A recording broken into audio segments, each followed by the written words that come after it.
In this video, I will walk you through how to establish single sign-on between multiple Oracle Apex applications.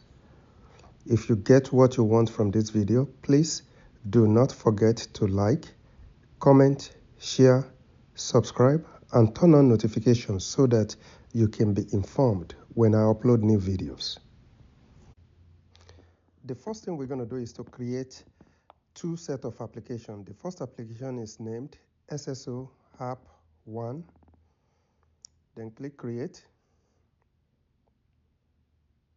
Now we're going to try and create another application.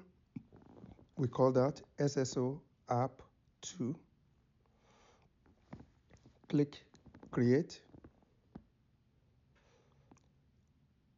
Now, when you try to log in, it will ask you for your credentials. That is us logging into SSO App 2. Now let's try to log into SSO App 1.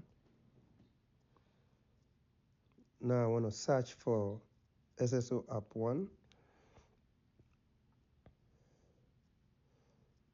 So double click on SSO App 1, click Run.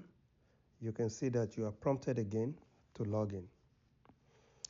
So the objective here is for us not to be prompted again to log in. So first of all, we go to Shared Component. We go to Authentication Scheme. We click on Oracle Apex account. Under Scheme Type, Session Sharing, you click the drop down and you select Workspace Sharing. Click Apply.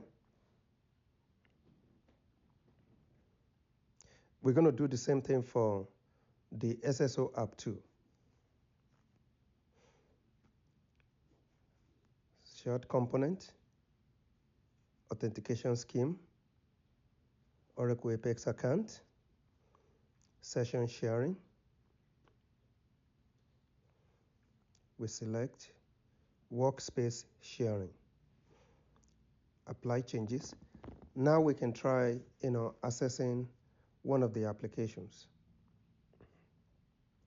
Let's run SSO App 2. Now we are logging in to SSO App 2. We sign in. So if we go back and try to log into SSO App 1, you will see that it will not ask us for credential anymore. So click Run. So that is the goal here. That brings us to the end of the demo. Thank you.